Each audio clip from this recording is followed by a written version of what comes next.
Hello everyone, this is Professor Hill. This is a short video for our class Introduction to Philosophy 1301 here at St. Philip's College. This is the online summer 1 version of the class. We're in week 3 of a 5-week course, and it is Wednesday the 26th of June 2019. So we are blasting through this. Grades are up to date. Although we have another assignment due tonight at midnight, Wednesday the 26th. So for this one, you needed to be reading chapter 5 on ethical theory and looking at the case study that we're going to be talking about in your essays that need to get put into the discussion for tonight's assignment. Anyway, it turns out that, let me start with a couple of quick questions from students.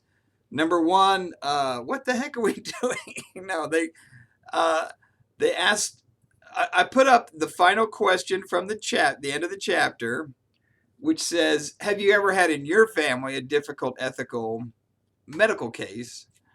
And how did you decide it? Did you use consequentialist thinking or non-consequentialist deontological thinking? And then I said, look, rather than ask this question about you and your family and your personal experience, let's take the concepts from the chapter and even this question about how did you decide a difficult ethical theory and apply it to a case study. So we'd all be talking about the same case study, which is the Jenny Lake story. And I talked about that a little bit yesterday. Now, so people were like, wait, am I doing the question or am I doing Jenny Lake? And I'm like, okay, here's the thing. We're doing the Jenny Lake case study. But I want you to answer these questions about what would you have done? Do you think what she did was right or wrong? And importantly, why? What was your thinking? Was it consequentialist? Was it non-consequentialist? Include in your answer those definitions. Again, straight out of the chapter 5. And wrestle with this a bit because it's not an easy question. And there's a couple of things I want to mention about it just quickly today. Number one,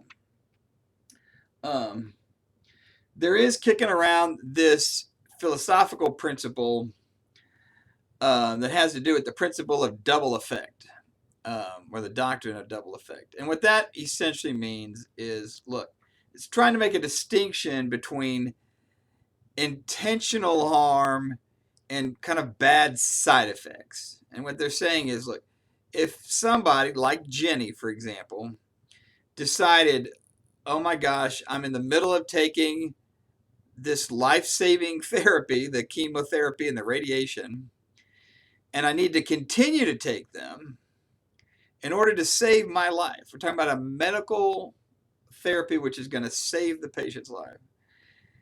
It's unfortunate, in fact terrible, that would have the negative consequence or side effect of ending this pregnancy.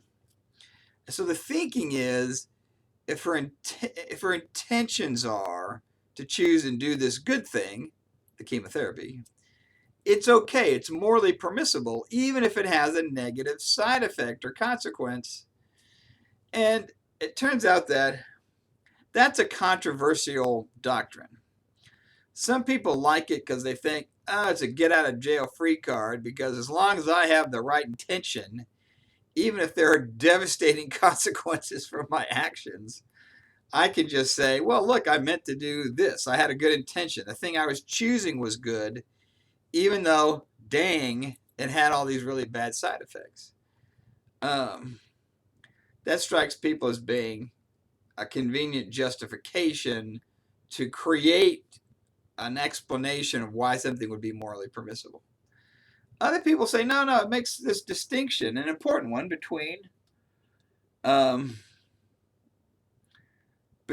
the act and the intention, and that both are important when we're trying to decide moral decisions.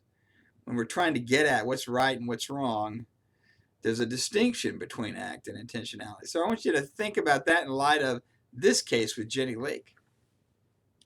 Does it matter to you what her intentions are? Or is it just the choice and action she takes? So, that being said, um, I want us to think about this.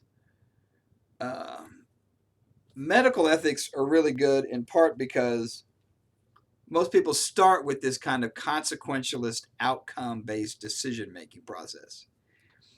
That's what the medical field does. They're going to try to do the best thing to save your life. But we also, like I mentioned, yesterday, there's all these other kind of interesting ethical issues that we've got to get at. But look, let's just do it like this. Focus on her decision. And is there even a difference for you between what you would do in that situation versus what you think about her choice, good or bad, right and wrong? Because what I don't want you to do is fall into this trap. Lots of students do this. They say, well, look, it was her choice, so I'll support whatever decision she made. Okay, that might be great, but that's not what I'm asking you. I'm asking you to judge her and her decision. Now, I know I've got a lot of students, and they're like, my grandma told me never to judge anybody. I'm like, and I get that. And the intention behind that was, there's this thinking that, we give this advice because we don't want you to be haughty or think you're better than everybody and that you're above everyone, which is why you can judge them right and wrong. Like, that's all sound advice. Do not go through life treating other people badly and thinking that somehow they're all lesser than you. I get that. However, we do also have to make decisions. We have to make ethical choices, and that means in part we have to judge what's good and bad, right and wrong.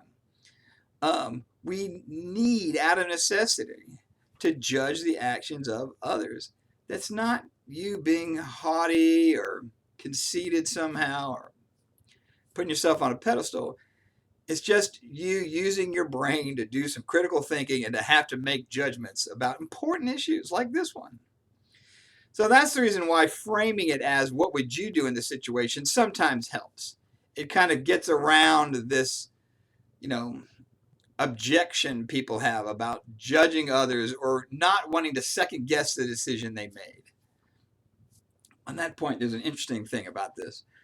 When I teach this online, you get all the information up front and you see how it ended. And again, it was never going to have a happy ending. It was one or the other.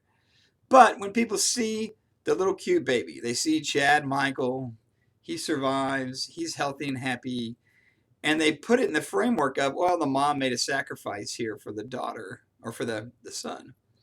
Then they're like, well, I don't want to condemn her for doing this, especially because she sacrificed herself and she's dead. I don't want to speak ill of the dead.